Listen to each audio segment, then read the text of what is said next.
ఇప్పుడే జీ5 app download చేయండి. చూడండి మీ ఫేవరెట్ టీవీ షోస్ ఎప్పుడైనా ఎక్కడైనా. కృష్ణవేణి గారు, మా కార్యక్రమానికి విచ్చేసినందుకు ధన్యవాదాలండి. మొదటిగా డాక్టర్ గారు చెప్పినట్టుగా మేమందరం కూడా మీ సినిమాలు చూస్తూ పెరిగాము. ఎన్నో తరాలని మీరు చూస్తూ పెరిగారు. ఏమి అనుకోనంటే గనక మన ప్రేక్షకులందరికీ మీ వయసు ఎంత, ఎన్ని సంవత్సరాల నుంచి ఇండస్ట్రీలో ఉన్నారు, దాంతో మొదలు పెడదామా? 1955లో నేను పుట్టాను. 1979లో సినిమాలకు వచ్చాను.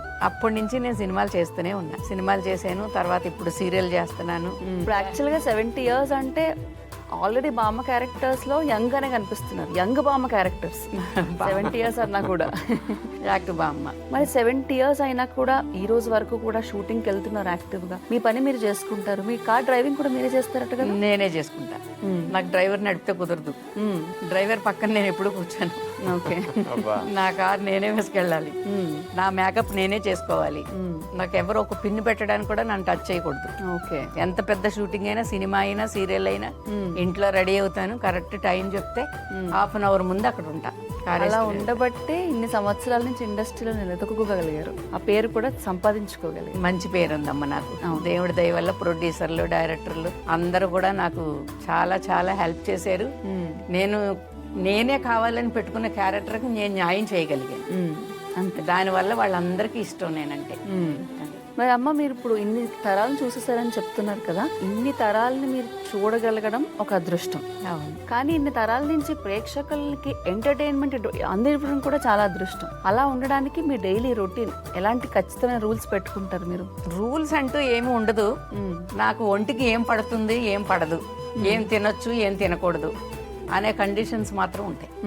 పొద్దున్నే లేవగానే కాస్త గోరచ్చని నీళ్ళు తాగుతా, కాసేపు అటు ఇటు తిరుగుతా, ఒక కప్పు కషాయం తాగుతా. ఆ తర్వాత మళ్ళీ మధ్యాహ్నం ఏముంటాయి కషాయంలోనమ్మా? తులసాకు, ములగాకు, కరివేపాకు, ఈ 3 రకాల ఆకులతో కడిగేసి ఎండబెట్టేసుకుంటామండి. తర్వాత వాము, సొంటి, మిరియాలు, జీలకర్ర, ధనియాలు, దాల్చిన చెక్క, ఇవి డ్రై మూకుట్లో వేయించుకుంటాం. పౌడర్ చేసుకుంటాం. ఈ ఆకు పొడి, ఆ పొడి 2 కలిపి పొడి చేసి డబ్బాలో పెట్టుకుంటాను. దానికి ఎంత కావాలి కషాయం అనేది వాటర్ పెట్టుకుని, ఆ వాటర్ తగినట్టుగా మనం పొడి పెట్టుకుని లైట్ గా సాల్ట్ వేసుకోవాలండి. దాంట్లో లెమన్ పిండుతాం, మిక్స్ చేసి తాగుతాం. అది 1 కప్పు తాగామంటే మనం మధ్యాహ్నం దాకా ఇది తినాలి, అది తాగాలనే దృష్టి కూడా ఉండదు. మధ్యాహ్నం కుదిరితే నేను చపాతీ తింటాను, ఓట్స్ తింటాను, కార్న్ఫ్లెక్స్ తింటాను, గోధుమ అన్నం వండుకుంటానండి, గోధుమ రవ్వ. ఇక కాయగూరలన్నీ మిక్స్ చేసి వండుకుంటాను. ఒక్కొక్కసారి గోధుమ రవ్వలో వెజిటేబుల్ బిర్యానీ లాగా అవుతుంది అది, కిచిడీ లాగా. లేదంటే ఒక్కొక్కసారి పెసరపప్పు, కిలో గోధుమ రవ్వ ఉంటే 1/2 కిలో పెసరపప్పు వేయించి దాంట్లో కలిపి డబ్బాలో పెట్టుకుంటాను. నాకు ఎంత కావాలో 1 గ్లాసు కడిగి పెట్టుకుని లైట్గా ఉప్పేసి మంచిగా బాయిల్ చేసుకుని, అది రైస్ అయిన తర్వాత మనం బెల్లం, నెయ్యి వేసుకుని తింటాము. పులగం లాగా కర్రీస్ వేసుకుని తింటాం. చాలా టేస్ట్గా ఉంటాయి సార్.